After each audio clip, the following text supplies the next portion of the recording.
बिस्मिल्लाहिर्रहमानिर्रहीम। अस्सलामुअलैकुम वरहमतुल्लाहि वबरकातुहू। दोस्तों, तर्जमा कुरान को आगे बढ़ाते हुए आज हम आयत नंबर 68 से आयत नंबर 79 तक का तर्जमा पढ़ेंगे। गाय के ज़बह करने का वो मजमून चल रहा था, तो उस बारे में आगे आयत नंबर 68 से शुरू करते हैं। उन्होंने कहा, ए मूसा, दुआ कीजिए अल्लाह ताला से कि वो इसकी माहियत बयान कर दे, यानी वो गाय कैसी हो। आपने फरमाया, अल्लाह ताला कहते हैं कि गाय ना तो बिल्कुल बूढ़ी हो, ना बच्ची हो, बल्कि दरमियानी उम्र की हो, नौजवान हो। अब जो तुम्हें हुक्म दिया गया है बजा लो। वो फिर कहने लगे कि दुआ कीजिए अल्लाह ताला से बता दे कि उसका रंग कैसा हो। फरमाया, अल्लाह ताला कहते हैं कि वो गाय जर्द रंग की हो, चमकीला, और देखने वालों को उसका रंग भला लगे। वो कहने लगे कि अपने रब से और दुआ कीजिए, हमें मज़ीद बतला दे कि वो कैसी हो, क्योंकि इस किस्म की गाय तो बहुत हैं। अगर अल्लाह ताला ने चाहा तो हम हिदायत वाले हो जाएंगे। आपने फरमाया, अल्लाह ताला का फरमान है कि वो गाय खेतों में हल जोतने वाली और खेतों को पानी पिलाने वाली ना हो। वो तंदुरुस्त और बेदाग हो, यानी उसका रंग एक, पूरी गाय का रंग एक हो, उसमें दूसरे रंग का कोई दाग ना हो। उन्होंने कहा कि अब आप पर हक वाज़े कर दिया। गो वो हुक्म मानने के करीब न थे, लेकिन इसे माना और गाय ज़बह कर दी। आयत नंबर 72। और जब तुमने एक शख्स को कत्ल कर डाला और फिर इख्तलाफ करने लगे,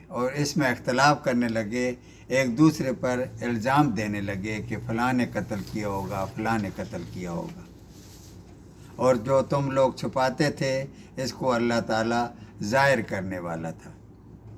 हमने कहा कि इस गाय का एक टुकड़ा मकतूल के जिस्म को लगा दो, वो जी उठेगा। इस तरह अल्लाह ताला मुर्दों को ज़िंदा करके तुम्हें तुम्हारी अक्लमंदी के लिए अपनी निशानियाँ दिखाता है। थोड़ी देर के लिए वो ज़िंदा हुआ और अपने कातिल का नाम बता दिया। फिर इसके बाद तुम्हारे दिल पत्थर जैसे हो गए, बल्कि पत्थर से भी ज़्यादा सख्त हो गए, क्योंकि पत्थर तो कुछ ऐसे भी होते हैं जिनमें से नहरें बह निकलती हैं, और बाज़ पत्थर फट जाते हैं और उनसे पानी निकल आता है, और उनमें कुछ ऐसे पत्थर भी होते हैं जो अल्लाह के खौफ से गिर पड़ते हैं, और अल्लाह ताला गाफिल नहीं है उससे जो तुम कर रहे हो।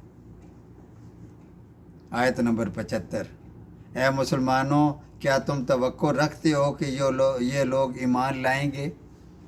यहाँ ये समझाया जा रहा है कि मक्के के मुशरिकीन तो अहले किताब न थे, उन पर ये चीज़ें वाज़े नहीं थीं, लेकिन अहले यहूद पर तो ये चीज़ें वाज़े थीं। उनकी तौरात में ये बाकायदा निशानी थी कि आखिरी नबी आने वाले हैं, उनकी ये निशानियाँ होंगी, उन पर ईमान लाना है। 3 किताबें थीं इनके पास। इसके बावजूद इनमें बाज़ लोग अल्लाह के कलाम सुनकर, समझकर, अक्ल व इल्म होते हुए भी इसको बदल डालते हैं। और ये बदल डालने वाले कौन थे? यहूद के उलमा ही थे। आम आदमी तो ऐसा नहीं कर सकता। आयत नंबर 76। और जब ईमान वालों से मिलते हैं तो अपनी ईमानदारी ज़ाहिर करते हैं, और जब आपस में मिलते हैं तो कहते हैं कि मुसलमानों को क्यों वो बातें पहुंचाते हो जो अल्लाह ताला ने तुम्हें सिखाई हैं। यानी उलमाए यहूद उन लोगों को डांट डपट करते थे कि जो तौरात में लिखा हुआ है कि नबी करीम सल्लल्लाहु अलैहि वसल्लम के बारे ये निशानियां हमने तौरात में पढ़ी हैं, ये उन लोगों को क्यों बताते हो? ये तो तुम्हारे ख़िलाफ़ हुज्जत कायम हो जाएगी कि लोग जानते बूझते कुफ्र पर अड़े हुए हैं। क्या ये लोग नहीं जानते कि अल्लाह ताला तो जानता है वो सब कुछ जो वो छुपाते हैं? اور وہ کچھ بھی سب کچھ بھی جو وہ ظاہر کرتے ہیں۔